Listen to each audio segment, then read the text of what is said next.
David Williams here, co-founder of Fundamental Cyber, along with my co-founder, Matthew Carr. And today we're going to talk about the recent Apple security breach. Now, Matthew, I saw you quoted in Barron's, which is a very fancy publication that's a sister publication of the Wall Street Journal, about the security breach.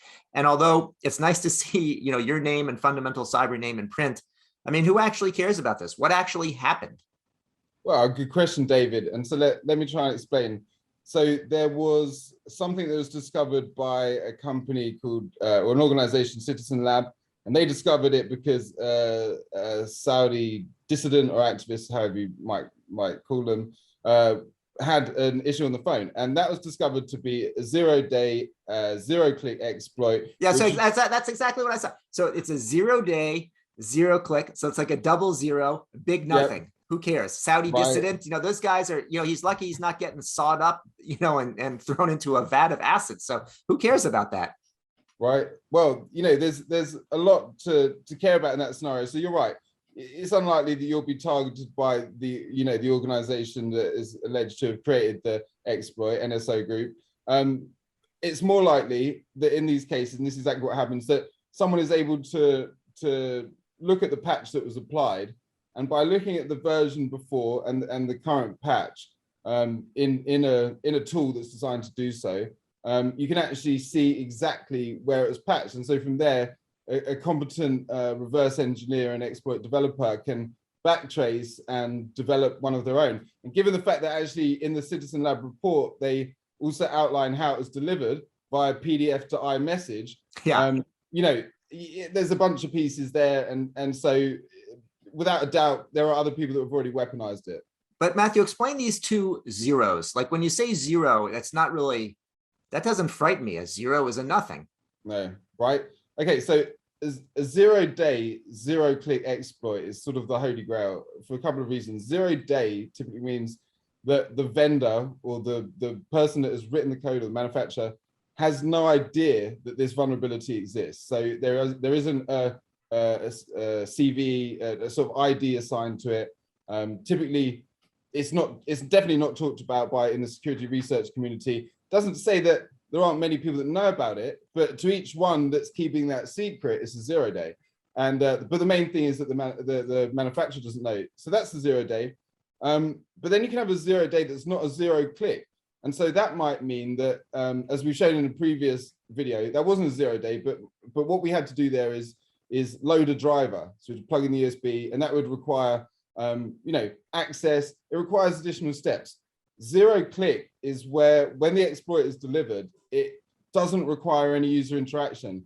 And again, this is sort of the holy grail. This is what your so Matthew, we thought we were being so clever where we showed on our previous video how you could take an Android phone, not an iPhone, plug it into a Windows computer and take it over. But that was pretty fancy. That's yesterday's news. Now you tell me you do nothing and you can take over everything and nobody even knows about it.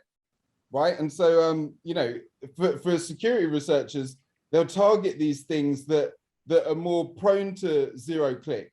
So when your Wi-Fi connects to it, or not even connects, when your Wi-Fi looks for your home network, right? That's an opportunity for a 0-click exploit because it doesn't require interaction. It automatically happens. It automatically looks for access point. So if there's a bug there, then you can, and actually this has happened before. So you can actually send something back and so that's the sort of place that people look.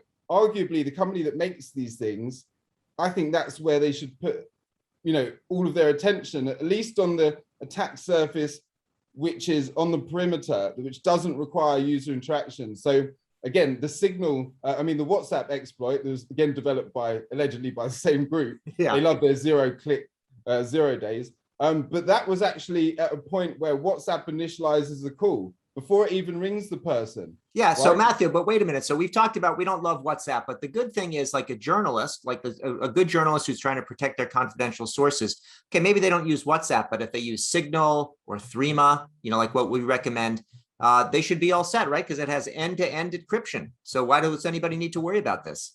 Okay. Right. So here's an interesting thing here. So when you talk about end-to-end encryption, you have your two ends, and typically is you and I. We both have our mobile device. I'm sending you communication that is encrypted end to end.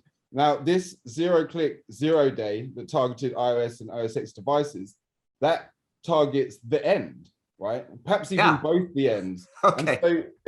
And so if your adversary is on the end, they're also seeing the plain text stuff too, because end-to-end encryption is only designed to protect data in transit. So a malicious person on the telecoms network or on your home router or through your ISP. What you really want to do in this case is actually apply some recommended things from GDPR. Yeah. So the thing is, so I want to get this. So like if I have encryption, I get end-to-end encryption. That sounds like as good as it can, as good as it can get. But there's this other kind of encryption you were telling me about, encryption at rest. So it's like at rest, is that going to help too, or are we going to get away from that? Absolutely. So there's actually typically three types. You've got encrypted drives, encryption at rest, which can be data in a database or a file. Then you have end-to-end encryption or encryption in transit, which would include web type of encryption. Now, encryption at rest, that's important for this attack scenario. So when, not if, your operating system becomes vulnerable to a zero-click, zero-day, then encrypting your stuff at rest, which is exactly what GDPR recommends and suggests you do, will prevent against that, as long as you're not keeping the key to decrypt it on the end, because even if your database is encrypted, but on the end that gets compromised, you've got your key. Well, again, it just doesn't work. You know. So where am I supposed to put that key? In my pocket? I mean, you could write it out character by character, but yeah. Where's yours? Well, on an external USB, and I would actually suggest to make two copies. One you keep in a secure place, a safe or your desk drawer. The other one that you can keep with you. And actually, I have a secure USB. So to open my and these are available to buy, but I have an encrypted USB, so I have to enter a passcode, an alphanumeric passcode to unlock my USB. Put it in, and I've got my key. Now that's perhaps too much for some people, but certainly having an external drive, you can put it on your keychain, which would mean that when you're working on the road, you can decrypt it. So the thing is, Matthew, there's a couple of things that we do with our Funda software as part of our suite of products in order to help with GDPR and help actually with problems just like this. So one of the things is just about what data do you have in the first place, never mind whether it's encrypted or not. A lot of people have old data. They might have a policy to say, I don't need this after 7 years, or I don't keep certain types of data. Just wipe it off and it's gone, and you don't need to encrypt it at all. What else do we do? We categorize it, so allow if you are going to keep it, what does it contain, and then we offer a suite of tools to do the things that we've talked about, like encryption at rest, or like hashing and encrypting values in a database, because for the most part, these things are common for experienced systems administrators and security professionals. But when you're asking an employee, someone in HR or something to send that file encrypted, where do you start? I mean, there aren't tools built in to your MacBook. You can't easily do it on your phone. And so this process isn't made easy for anyone, which, is a problem, because as long as there's a barrier to implementing these things, people are going to remain vulnerable. If you're not going to bother getting your stuff secured properly, at least encrypt it. And by the way, here's a footnote: base 64 is not encryption. Okay. All right, Matthew, good to know. So let's, before we go down too many more rat holes here, let's tell people to do two things to stay safe. One, stay away from the bone saw. And second, visit tryfunda.com to learn more about what we do at Fundamental Cyber. And we're an equal opportunity criticized Windows and Android last time, and now we're at Apple. This is David Williams from Fundamental Cyber, along with my co-founder, Matthew Carr. Matthew, thank you for your time today. Thanks, David.